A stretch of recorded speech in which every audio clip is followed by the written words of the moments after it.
Episode 3.5 Sarah. The cries of death and the damp, squelching thud of gelatinous monstrosities drowned out all other thought but to keep running. Sarah had always been athletic.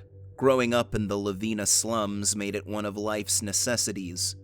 Some days, being ready to fight or flee was the hairline difference between life and death.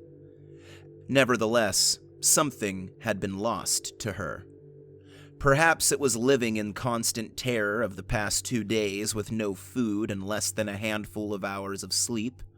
Perhaps it was the cloying, warm air of the sewers. Perhaps it was simply age preemptively catching up to her.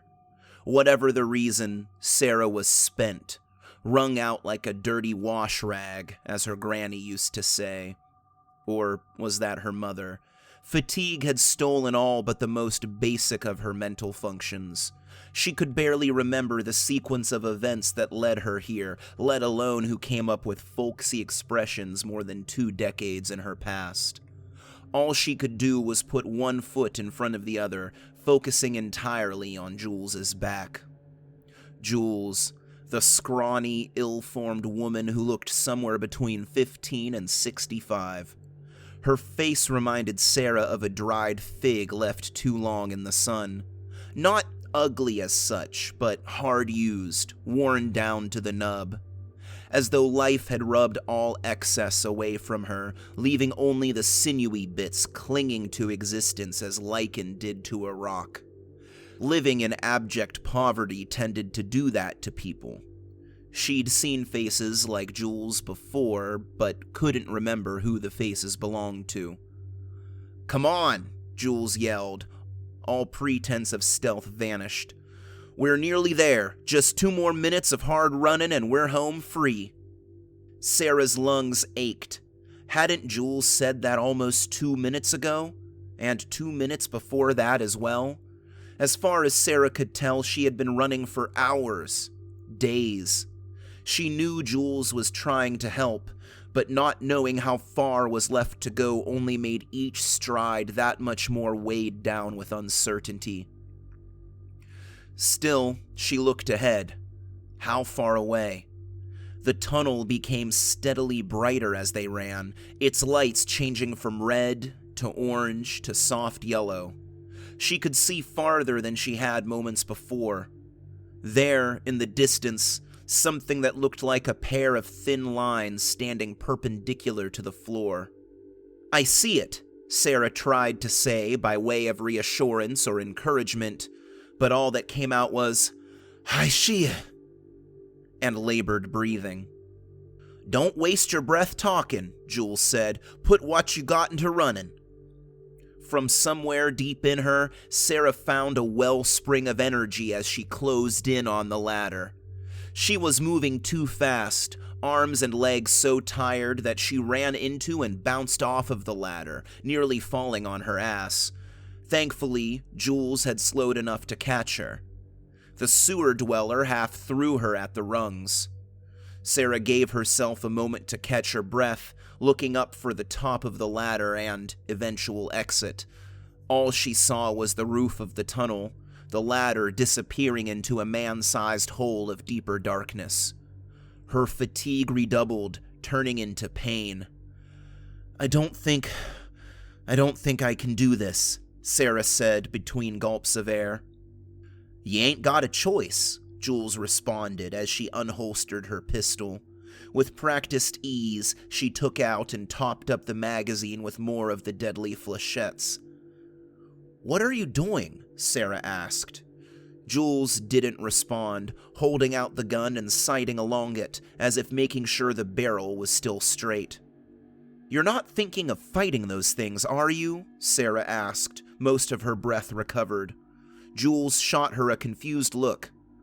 "Why would I go and do something stupid like that? Wouldn't make a difference even if I tried." "Then what are you doing? We gotta climb before they catch up." Sarah broke off, listening as the squelching thud of the charging Mebas drew closer. Jules shook her head. "Nope, that won't work."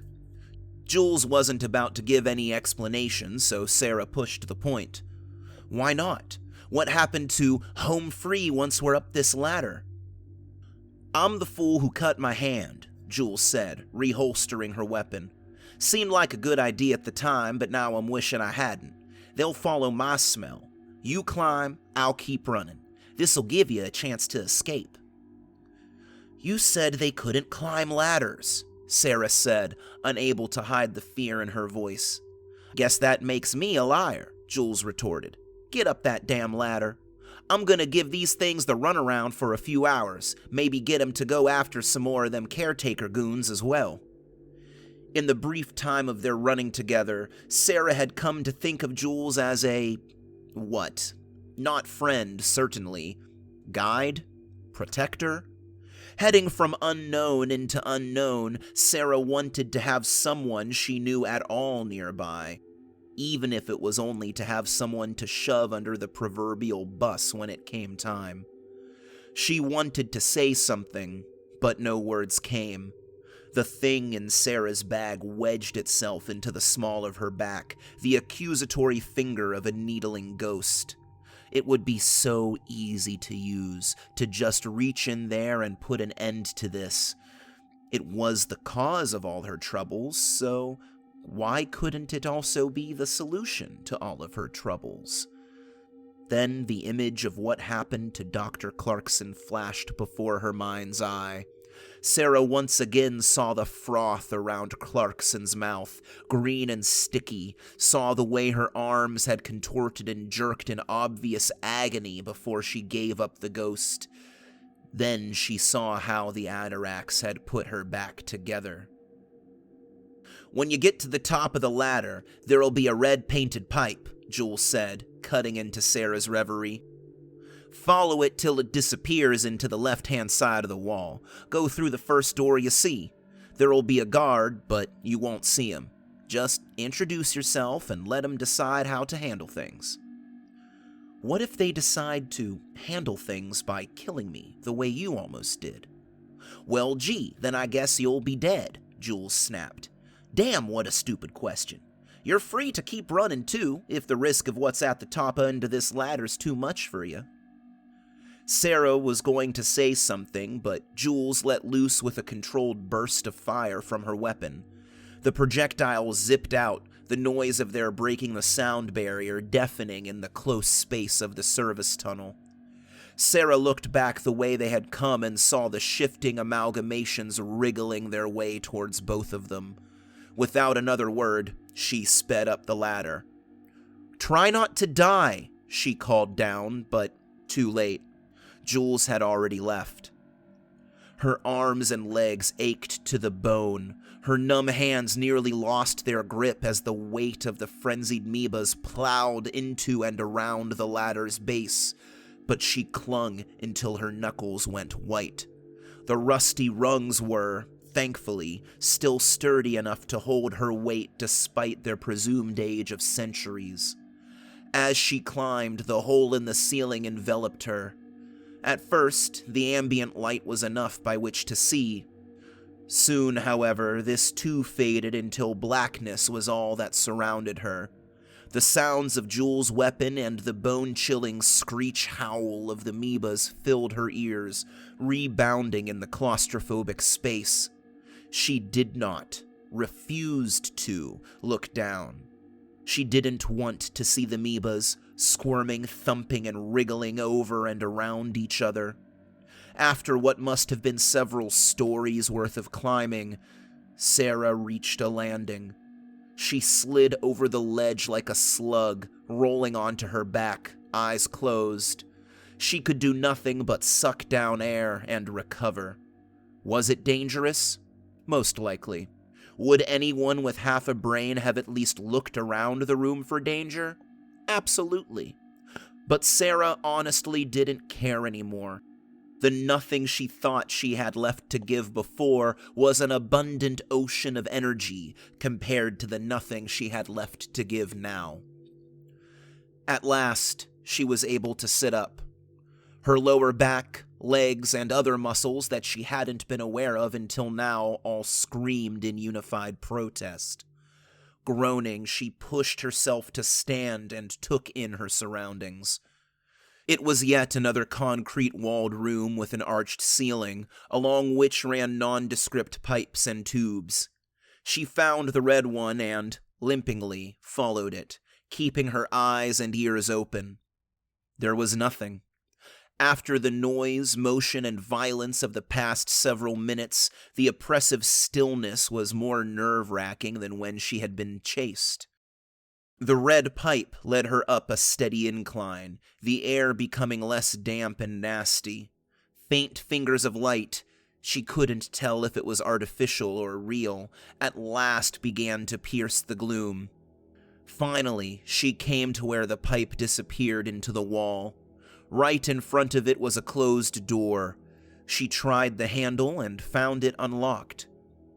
She stepped through, and her jaw dropped. A round lump rising out of the ground, covered in soft, green, springy things.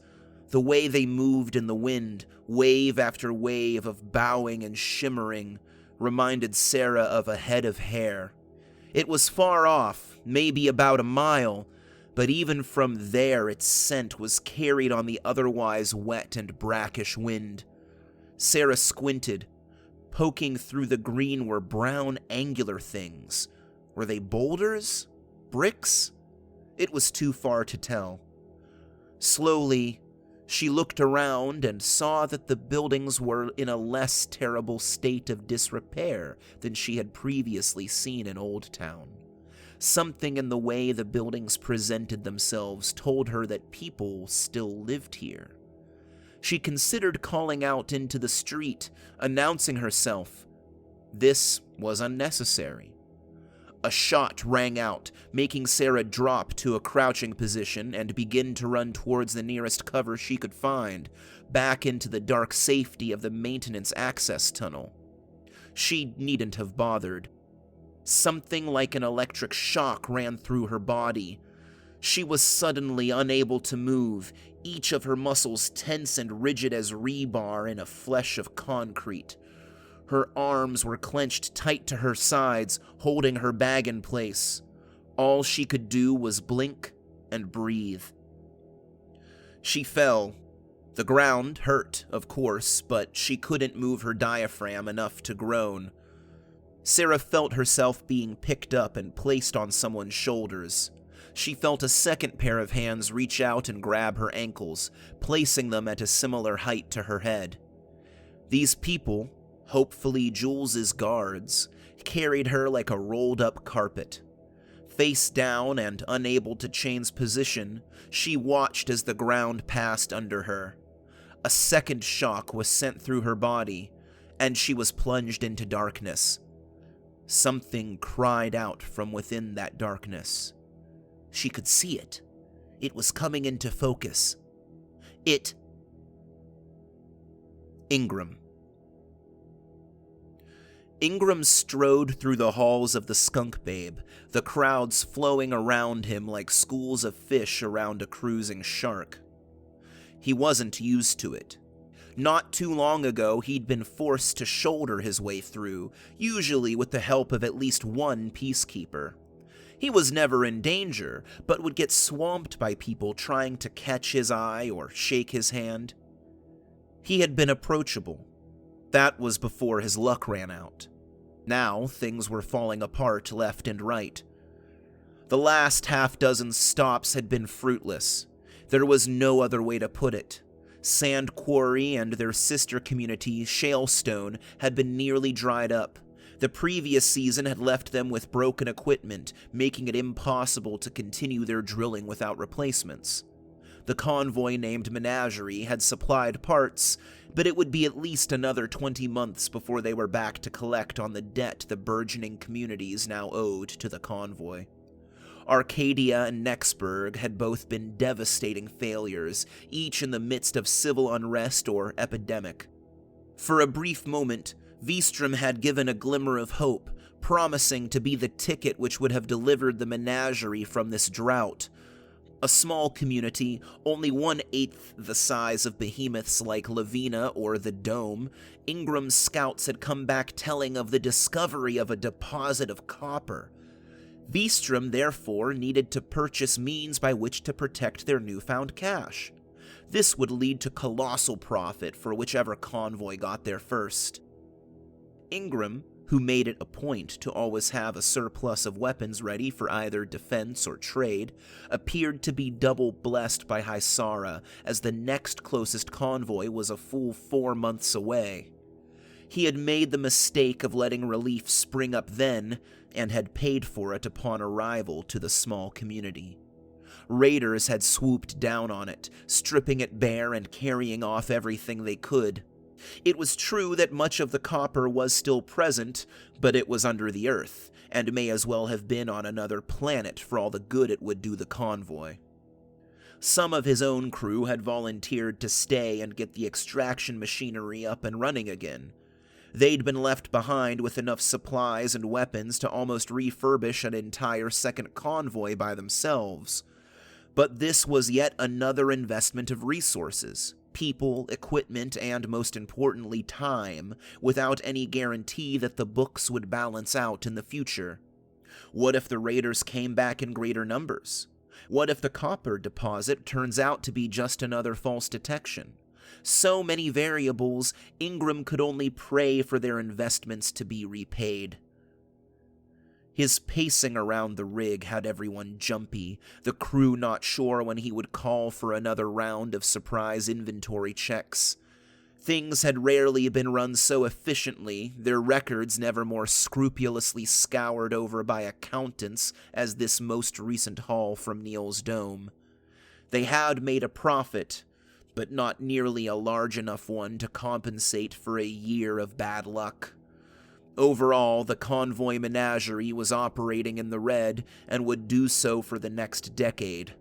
The worst part was that he couldn't shake the feeling that his string of misfortunes was somehow justified. Perhaps he'd had too much success, and this was meant to balance the scales. Ingram couldn't help but think of the old supplier proverb, "Cursed is he who draws too much debt with the cosmos."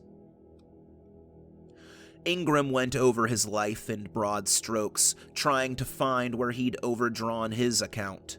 To him, things seemed as though they should balance out, good equaling the bad, simply due to the circumstances of his past. He was not the youngest ever to become a manager, but he had also started lower than all of his peers.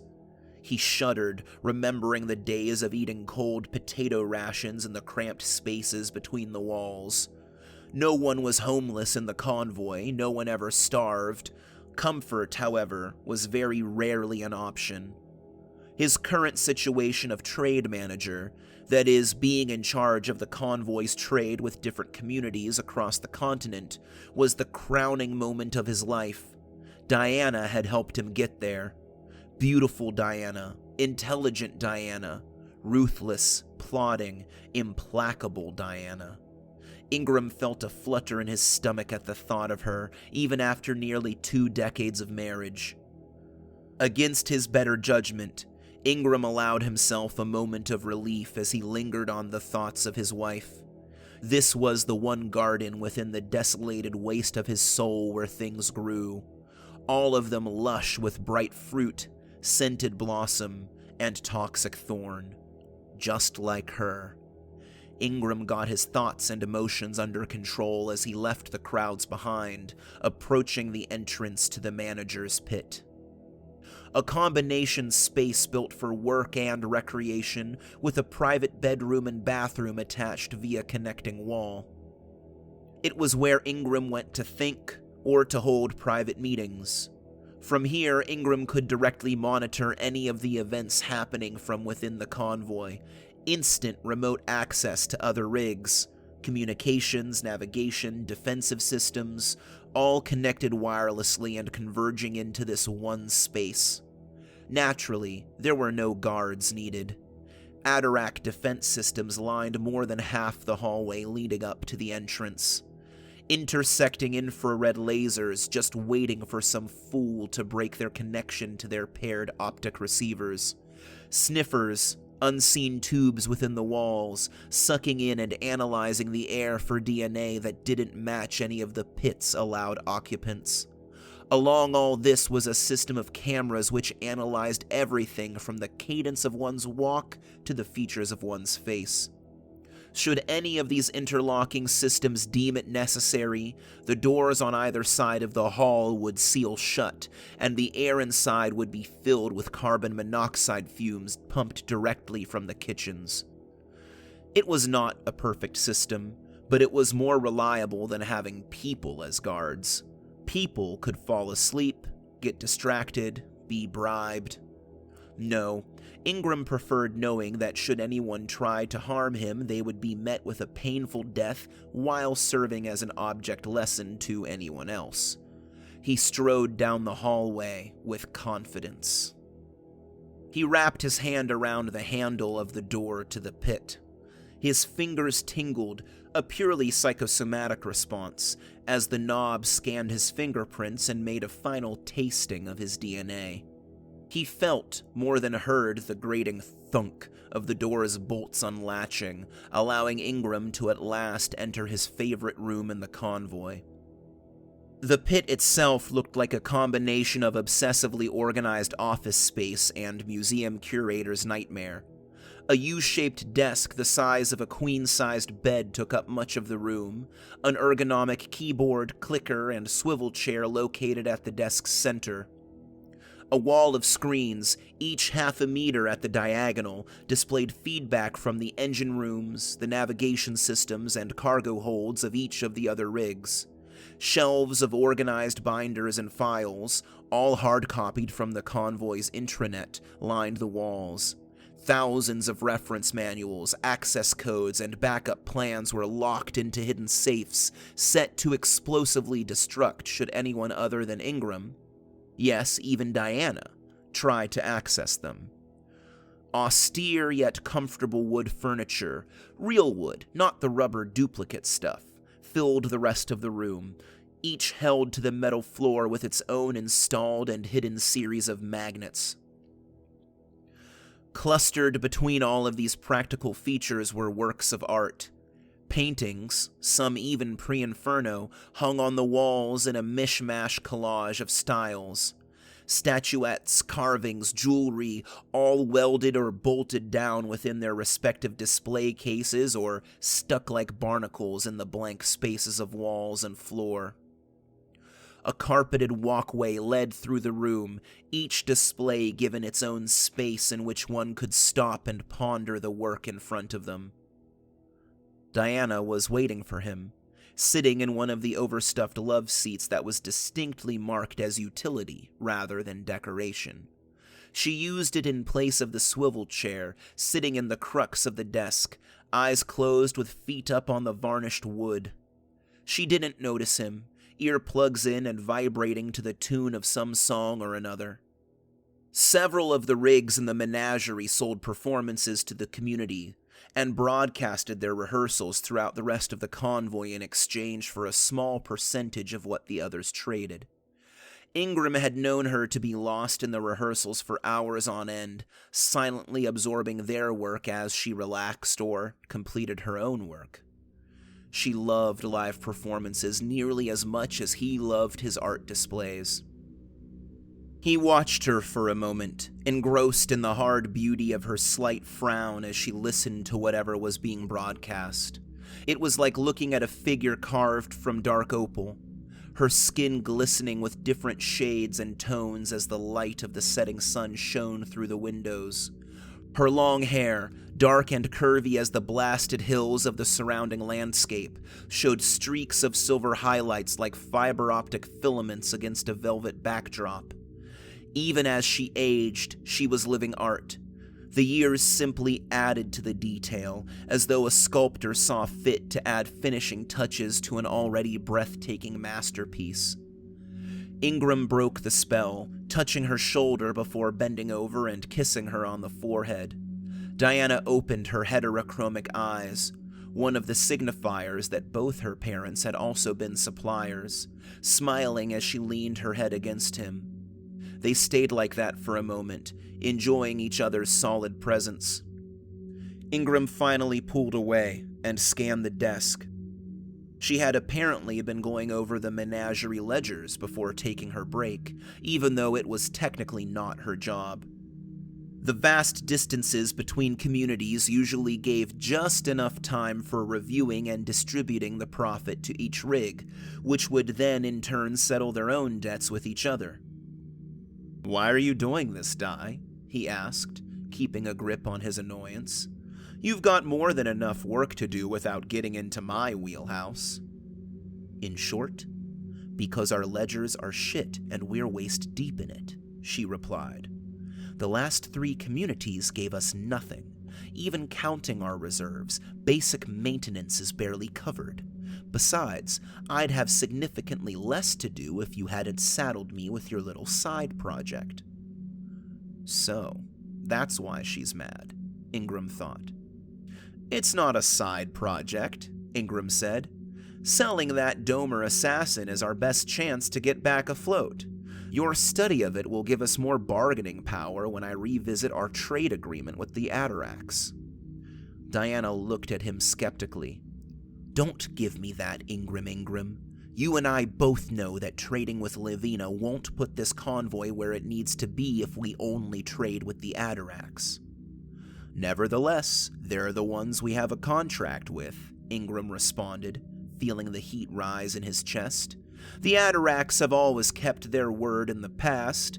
If word spread that this convoy doesn't keep its contracts, where would that put us? Say goodbye to our credibility. The last year might start looking like the good old days before too long." "At this rate, we won't be around long enough for that to be a problem," Diana said. She reordered her thoughts before continuing, attempting a different angle of reasoning. "You've been looking at the same reports I have these past several weeks. Think about it logically. There's no chance the Atarax have the resources to pay what they will owe us. The Thornhill Corporation is making their play to take over Levina, and that's exactly why the Atarax will pay us," Ingram said, cutting her off. He was talking too fast, his words coming out hot.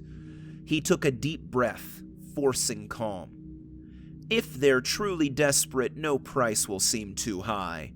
Sell them on the idea of making their own breed of super killers or whatever, and they'll pay out of their ducts." Husband and wife frowned at each other, neither of them willing to budge. Diana chose to bring out her last, most direct line of attack. "What did the Atarax promise you exactly?" She asked this in a way that was just so. 20 years of marriage allowed Ingram enough wisdom to see that he was about to lose the argument.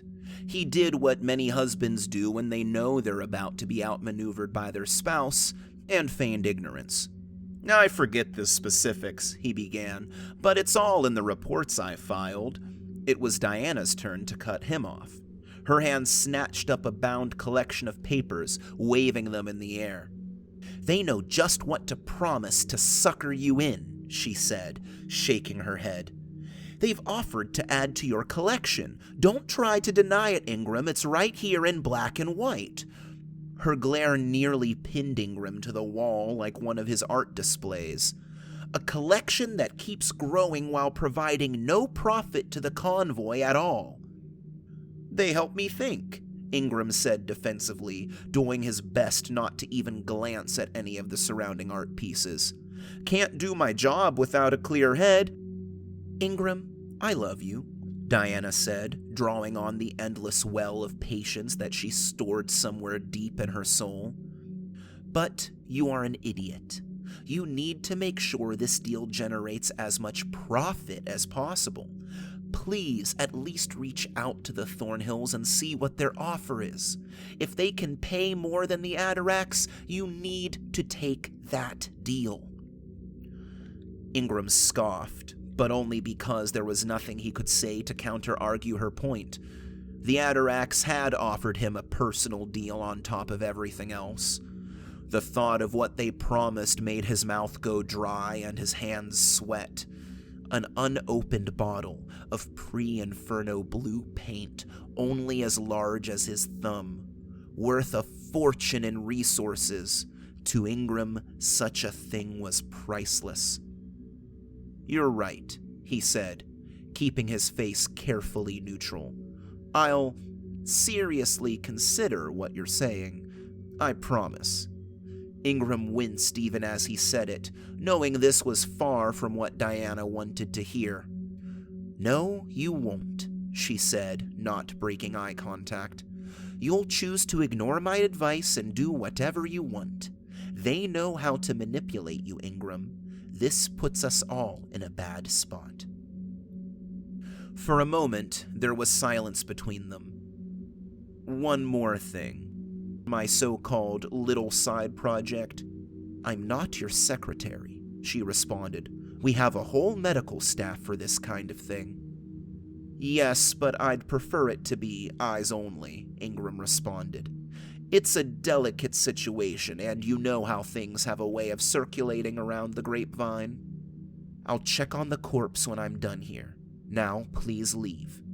I'm angry at you and need to think about how to clean up this mess." She gestured at the stack of paperwork on the table in front of her. "I'll help you," Ingram said, moving to grab another non-artistic chair. "It's supposed to be my job anyway." "I'd prefer to be alone right now." "All right," Ingram said, ignoring the faint pang of guilt at letting her once again cover for his disorganization. He leaned in to kiss her. She returned it, hesitating only for a moment but long enough for him to notice. "I'll see you in bed. I'm going to pace the rig for a while." "Okay," Diana said, not looking at him. Ingram made his way back to the door, dissatisfaction like a bit of food stuck between the teeth. Just as he was about to open it, Diana called out. "I do love you, you know," she said. He turned from the door, finding her eyes boring into his own as if trying to say something without words, like one of the lasers in the hallway trying and failing to get a signal across. "You too," Ingram said. He hesitated a moment. He wanted to say something, to apologize, but words escaped him. Instead, he gave her a lopsided smile and blew her a kiss before closing the door behind him.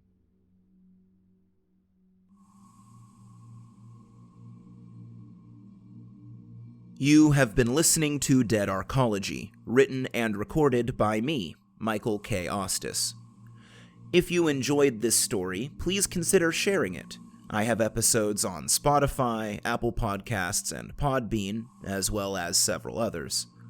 Updates, schedules, and news can be found on the website, deadarcology.com, as well as on the social media apps Blue Sky and Instagram under the username Dead Arcology. If you want to help Dead Arcology grow more directly, please consider becoming a patron at patreon.com/deadarcology. Thank you again for listening. It really helps a lot. I very much appreciate you giving this story your time, and I will see you in about 2 weeks. Goodbye.